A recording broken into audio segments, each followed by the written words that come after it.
Assalamualaikum warahmatullahi wabarakatuh.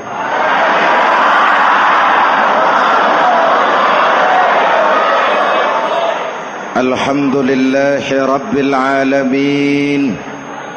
Wassalatu wassalamu ala ashrafil mursalin Sayyidina wa maulana Muhammadin wa ala alihi wa sahbihi ajmain, amma ba'du. Para ulama yang saya muliakan, hadirin hadirat ma'asyiral muslimin yang saya cintai, banyak kita alami perubahan-perubahan yang terjadi, baik perubahan yang menyangkut sosial budaya, lebih-lebih yang menyangkut sosial politik. Yang tidak banyak mengalami perubahan adalah sosial ekonomi. Bahkan angka kemiskinan kita naik menjadi 3/5 dari total penduduk kita hidup di bawah garis kemiskinan, dan 20% diantaranya miskin mutlak. Perubahan-perubahan yang terjadi menyadarkan kita kepada kebenaran Al-Quran ketika Allah menyatakan wa tilkal ayyamu nudawiluha bainan nas. Hari itu kami putar di antara manusia. Ada saat datang, ada waktu pergi. Ada hari lahir, ada saat kembali, ada waktu dilantik, ada saat menyerahkan jabatan. Hari kami putar di antara manusia dan hidup cuma sekadar menunggu giliran. Soalnya kemudian di tengah perubahan-perubahan yang terjadi begitu cepat, what must we do now?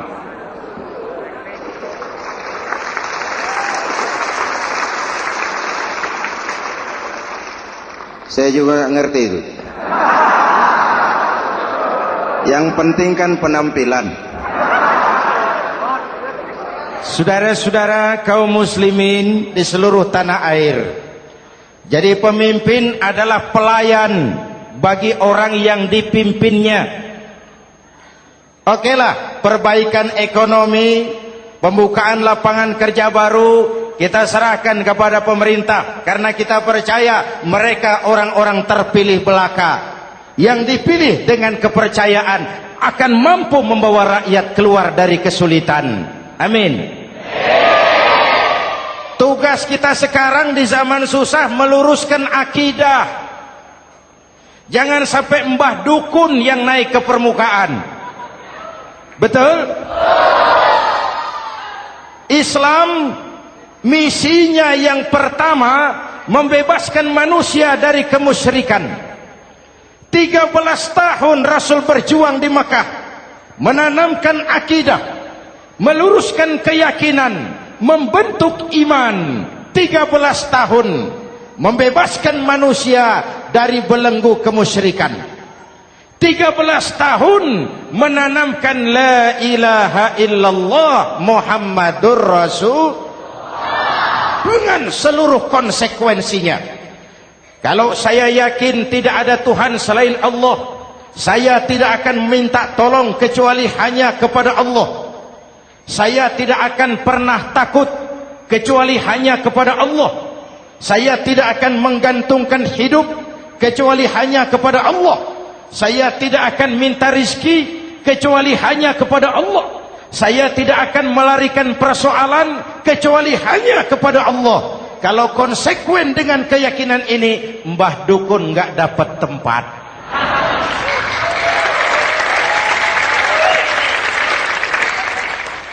Akur?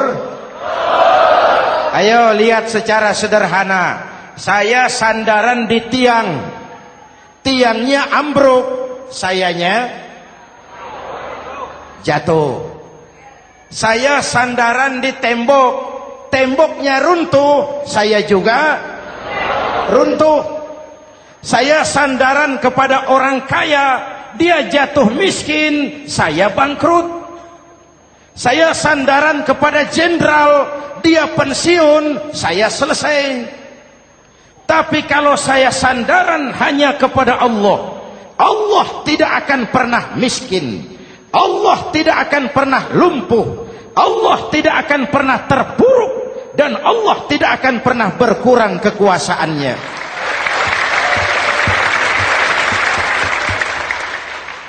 Maka umat Islam, sesulit apapun zaman yang kita hadapi, Allah juga tempat kita bersandar.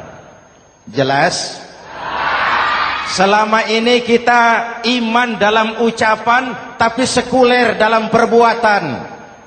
Di masjid ada Allah, di kantor Allah tidak ada, maka korupsi merajalela.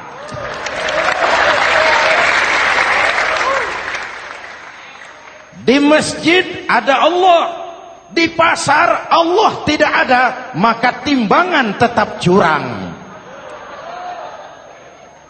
Kita iman dalam ucapan, tapi sekuler dalam perbuatan. Oleh karena itu, sesulit apapun zaman yang kita hadapi, iman jugalah pegangan kita, Allah juga tempat kita bersandar. Boleh zaman berubah, akidah jangan sampai goyah. Karena iman kita hidup, untuk iman kita berjuang, dan dalam iman kita ingin kembali menghadap Allah Subhanahu. Selama ini manusia Indonesia kita lebih banyak diisi otaknya, hati sering kosong, agama dangkal, akidah rapuh, moral rendah. Memang kemudian muncul banyak orang-orang pintar, cuma sayang tidak benar. Indonesia kita bangkrut, Indonesia kita terpuruk, Indonesia kita sakit parah kalau diurus orang yang cuma pintar tapi tidak benar. Kita perlu orang-orang pintar, tapi kita lebih perlu orang benar. Jelas? Kalau cuma pintar tapi tidak benar, itu yang sering saya sampaikan, nanti disuruh ngurus beras malah nimbun beras.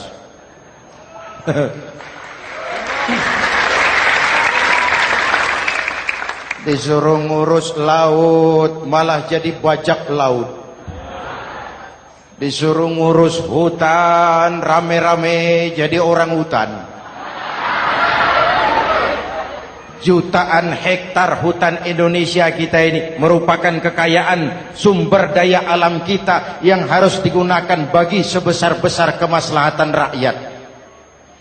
Yang disuruh ngurus hukum malah bikin hukum seperti pisau, tajam ke bawah, tumpul ke atas. Jangan heran lalu di masyarakat muncul street justice, pengadilan jalanan, sebagai refleksi dari ketidakpuasan melihat sikap hukum yang sangat berpihak. Kalau yang kecil salah, hukum cepat-cepat ditegakkan.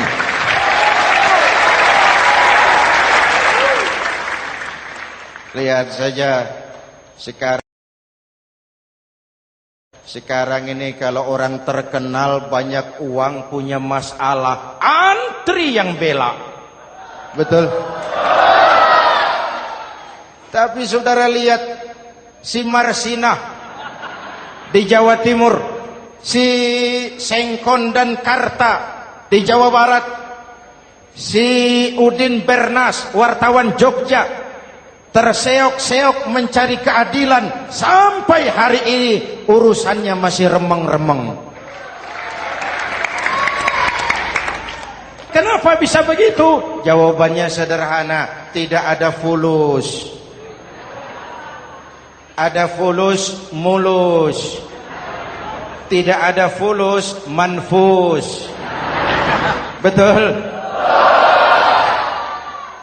Jangan sampai para penegak hukum kita terjebak pada lagu baru, maju tak gentar, membela yang bayar. Biar bertentangan dengan nurani, biar bertentangan dengan public opini, biar bertentangan dengan rasa keadilan. Siapa yang bayar, itulah majikan. Mau benar atau salah, belain terus. Kalau seperti inilah hukum kita, mafioso keadilan akan tetap gentayangan. Hadirin yang saya hormati, 13 tahun beliau berjuang di Mekah meluruskan keyakinan, memantapkan akidah, meneguhkan iman. Dari situ segalanya dimulai dan ke situ segalanya akan menuju. Intan paling mahal, mutiara paling berharga, tidak lain adalah nilai-nilai keimanan. Kalau itu sudah tergadai, apalagi yang bisa kita banggakan dalam kehidupan ini? Kita merasa harta kita berharga, belum ada artinya ketimbang iman. Kedudukan kita punya nilai pun belum ada artinya ketimbang dengan nilai-nilai keimanan. Itu intan paling mahal, itu mutiara paling berharga. Harta baru ada manfaatnya kalau dilandasi dengan iman. Jabatan dan kedudukan baru terasa gunanya kalau dilandasi dengan keimanan. Kalau jabatan lepas dari iman, yang akan lahir Fir'aun baru. Jelas? Kalau harta terlepas dari iman, yang akan muncul adalah konglomerat korun. Kalau ilmu pengetahuan terlepas dari nilai dasar keimanan, maka yang akan muncul adalah ilmuwan pelacur yang menyalahkan yang benar, membenarkan yang salah untuk kepentingan pribadi. Dan kondisi seperti itu tidak akan membuat kita makin sehat. Oleh karena itu, pada kesempatan ini, pesan pertama saya, menghadapi zaman susah, tetap jaga akidah. Tetap pelihara keyakinan. Kesulitan bukan untuk ditakuti, untuk diatasi. Hidup adalah kerja keras, bukan keajaiban. Perubahan tidak akan datang hanya dengan simsalabim abragadabra. Perubahan tidak akan muncul hanya dengan berandai-andai. Perubahan tidak akan turun dari langit seperti turunnya embun di waktu malam. Perubahan adalah kerja keras. Sehingga Al-Quran membimbing kita, innallaha la yughayyiru ma biqaumin hatta yughayyiru ma bi anfusihim. Allah tidak akan mengubah keadaan suatu bangsa kalau mereka tidak mau mengubah apa yang ada di dalam diri mereka. Yang ada di dalam diri itu rule of thinking, state of mind, cara kita berpikir, cara kita memandang kehidupan, cara kita mengatasi persoalan. Hadirin yang saya hormati, inilah iman. Berangkat dari ini kita menyadari, ini ujian buat kita rakyat. Dan kita rakyat Indonesia ini kalau sama susah sih sudah kenyang. Ya Pak? Ya Pak? Kita ini sebagai bangsa mengalami apa yang disebut oleh Bung Karno up and down. Naik, turun, timbul, tenggelam, pasang, surut. 350 tahun dijajah oleh Belanda, kita susah. Berangkat Belanda, masuk Jepang, susah lagi. Pergi Jepang, datang nikah, susah lagi. Lalu kita merdeka, dirongrong oleh berbagai pemberontakan, susah lagi. Makan bulgur, antri minyak. Lalu PKI berontak, susah lagi. Muncul orde baru, lama-lama susah lagi. Orde baru selesai, naik reformasi, mulai repot nasi, susah lagi.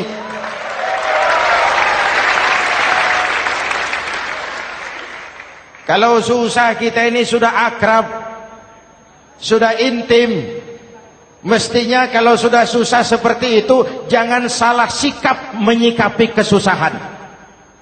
Jangan sampai kita potong kompas, ambil jalan pintas, terjebak menghalalkan segala cara. Itu tidak akan menguntungkan, itu tidak akan menyelesaikan. Kalaupun selesai, nampaknya penyelesaian sesaat, dan penyelesaian sesaat bukan penyelesaian yang sebenarnya. Karena itu tetaplah dalam koridor keimanan. Boleh zaman berubah, akidah jangan sampai goyah. Silahkan masa berganti, tapi keyakinan jangan mati. Sekali la ilaha illallah, sampai tetes darah paling penghabisan, tetap la ilaha illallah. Sanggup? 3 orang. Sanggup? 21. Sanggup? Kalau sanggup kita harus konsekuen.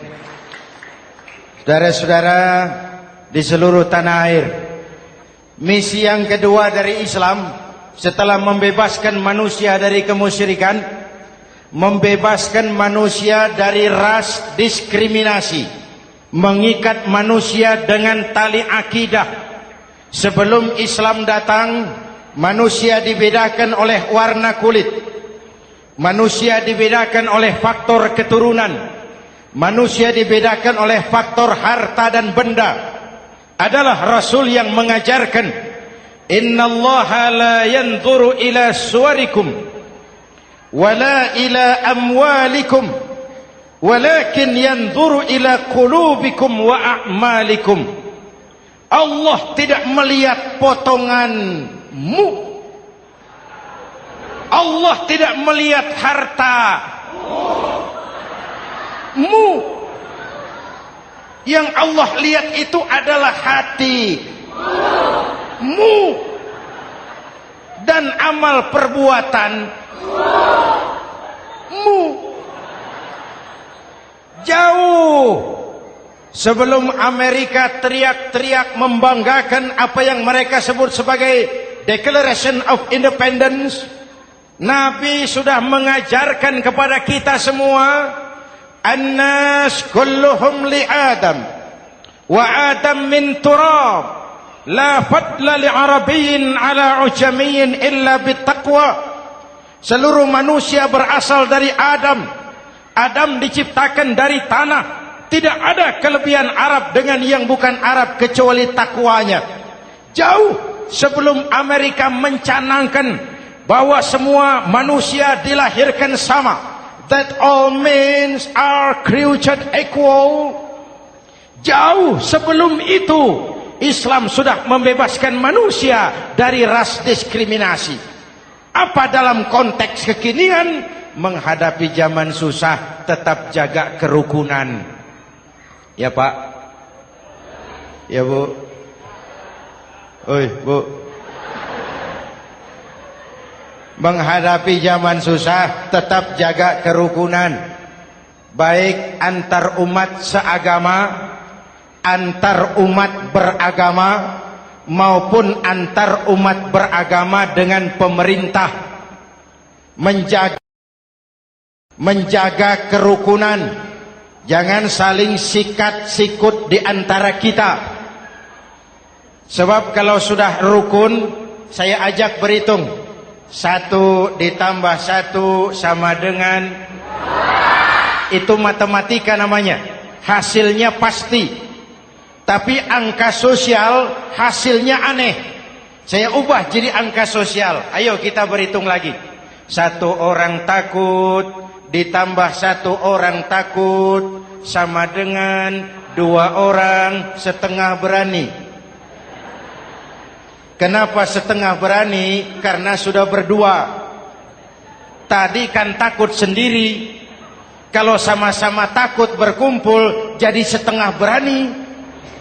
Kalau ditambah 1 orang takut lagi, 1 orang takut ditambah 1 orang takut ditambah 1 orang takut sama dengan 3 orang berani. Kenapa jadi berani? Karena sudah bertiga. Kita yang lemah, kita yang marginal, kita yang dikucilkan, bahkan kita yang dilecehkan, kalau mau rukun kita akan kuat dan tidak bakal dipermainkan orang.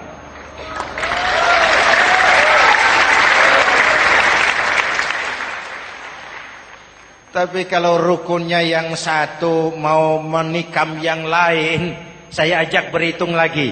Yuk berhitung yuk. 1 ekor ayam ditambah 1 ekor musang sama dengan 1 ekor musang. Kemana ayamnya? Dimakan musang. Betul nggak nih hitungan? Ayo kita hitung lagi. 1 ekor ayam ditambah 1 ekor musang sama dengan 1 ekor musang. Kemana ayamnya? Dimakan musang. Jadi kalau kita suka kumpul dengan orang yang mau makan kita, selesailah kita.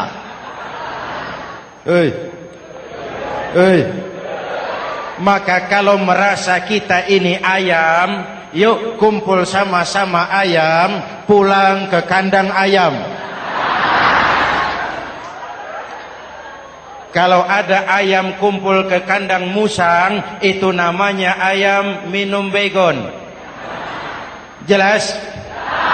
Menjaga kerukunan.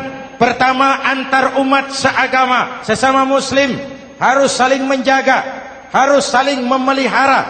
Baik dia muslim yang jadi kapolri, baik dia muslim yang jadi kasat, baik dia muslim yang jadi pengusaha, baik dia muslim yang jadi petani, nelayan, guru, semua komit menjaga semangat kebersamaan, rukun antar umat seagama. Jelas?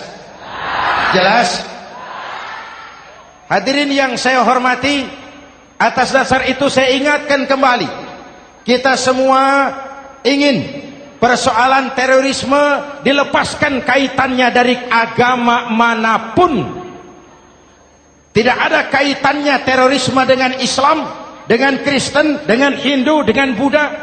Tidak ada kaitannya terorisme dengan pondok pesantren.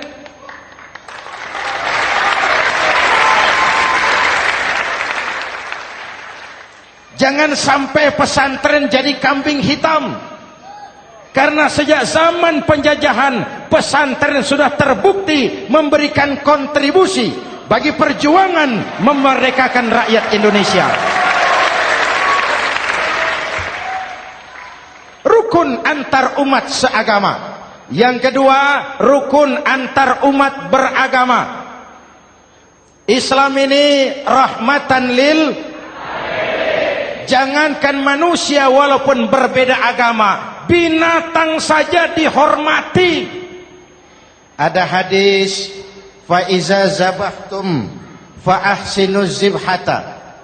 Kalau kamu menyembelih hewan, sembelihlah dengan cara yang terbaik. Jangan menyembelih ayam dengan pisau tumpul. Itu namanya tidak berperi kebinatangan. Yang kecil lagi, saudara buka babul istinja, makruh buang air kecil di tanah yang berlubang.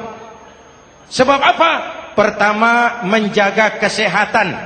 Siapa tahu di lubang yang saudara buang air kecil itu ada gas beracun.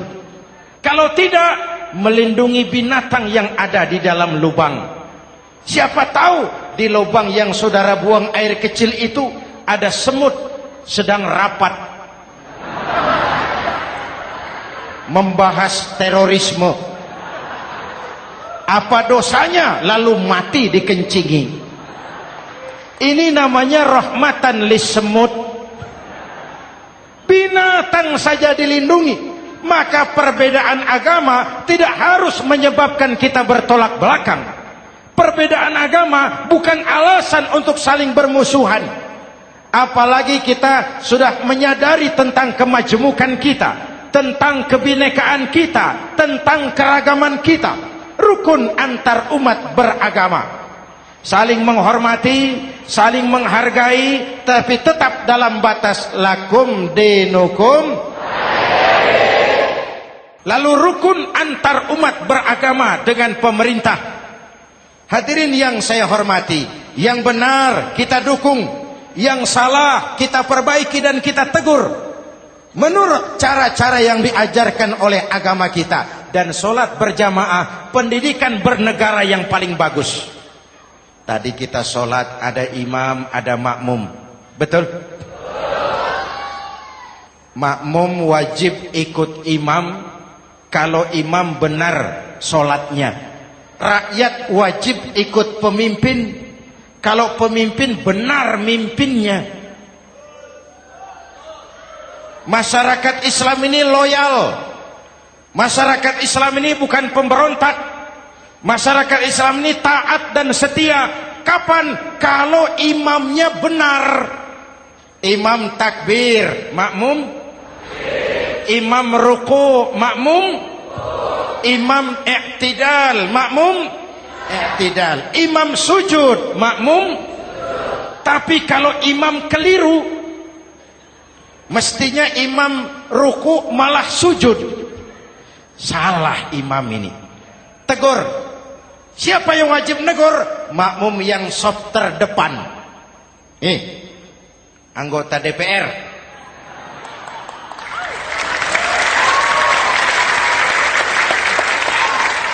Ini wakil-wakil makmum ini, saf di depan ini. Kalau imam keliru mereka paling tahu. Ngomong. Tegur. Bagaimana negurnya? Ada aturan main. Mestinya ruku, imam sujud. Salah ini imam. Subhanallah. Kan begitu negurnya. Betul? Tidak boleh juga imam keliru, makmum emosi. Main pegang. Woi, makmum salah. Hoi, hoi. Kacau sholat. Betul? Anggota dewan ini, saf di depan. Itu kalau imam keliru. Satu saat imam buang angin. Namanya manusia bisa buang angin toh.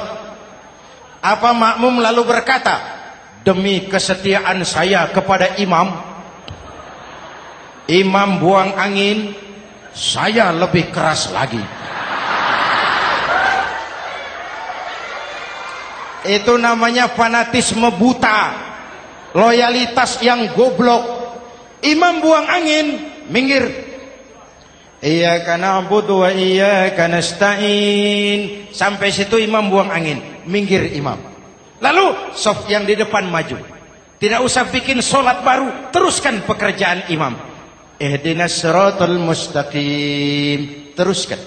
Kenapa? Kalau bikin sholat baru lagi, nanti buang angin lagi. Bikin lagi sholat. Kapan selesainya sholat? Kapan selesainya membangun negara ini? Yang penting imam tahu diri, buang angin, minggir.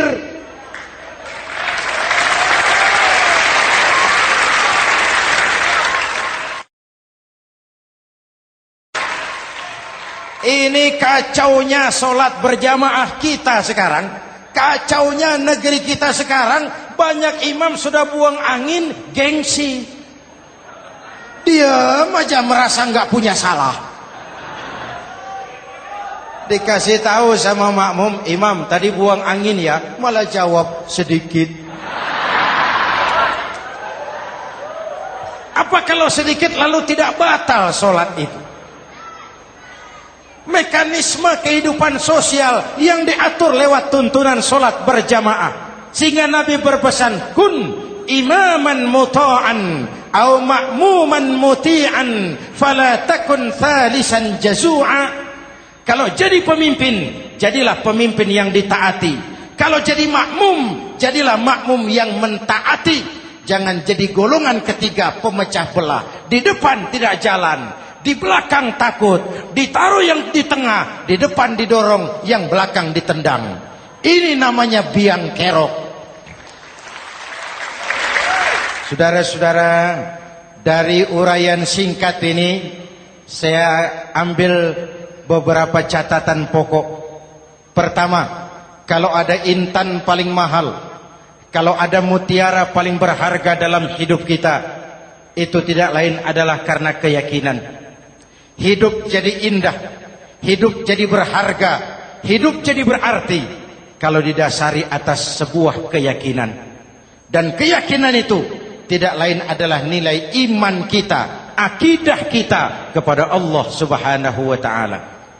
Yang kedua, tetap menjaga kerukunan. Sesulit apapun zaman yang kita hadapi, kita tetap harus menjaga semangat kebersamaan. Kita harus tetap menjadi lem perekat yang menjaga keutuhan baik sebagai bangsa maupun sebagai umat. Perbedaan adalah wajar, harus dihormati sebagai ciri kehidupan berdemokrasi. Tapi jangan perbedaan menjadi sebab kita bermusuhan, dan jangan perbedaan menyebabkan kita saling berpecah belah. Hormati perbedaan, jangan perbedaan dipandang sebagai permusuhan. Dengan akidah yang kuat dan kebersamaan yang kokoh, ayo kita hadapi kesulitan, kita atasi kesulitan, dan dengan kerja keras untuk menyongsong hari esok yang lebih pasti.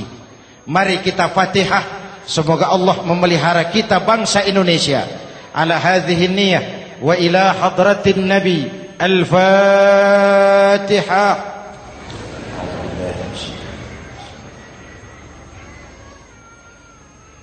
Iyyaka na'budu wa iyyaka nasta'in. Ihdinas siratal mustaqim.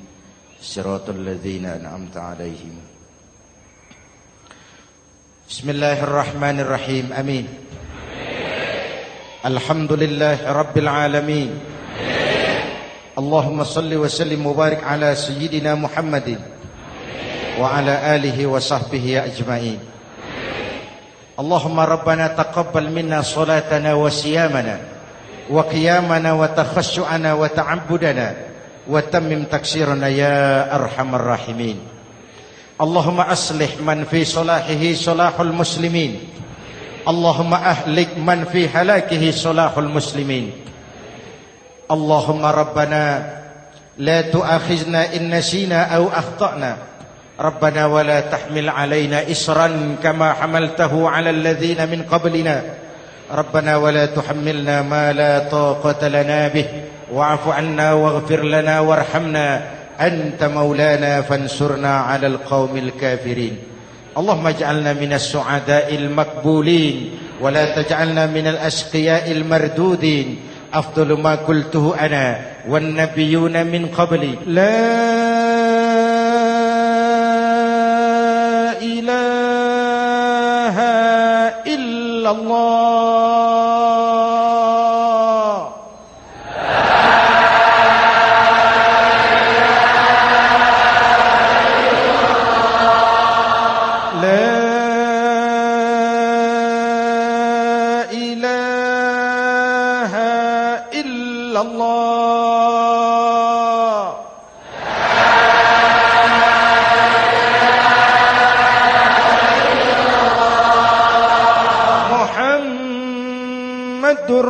Rasulullah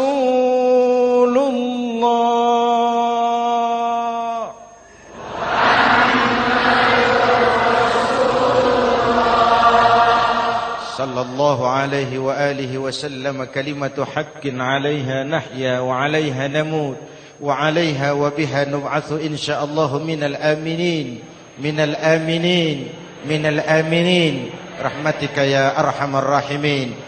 Sallallahu ala sayyidina Muhammad wa ala alihi wa sahbihi ajma'in. Ana rabbika rabbil izzati amma yasifun. Salamun alal mursalin. Walhamdulillahi rabbil alamin.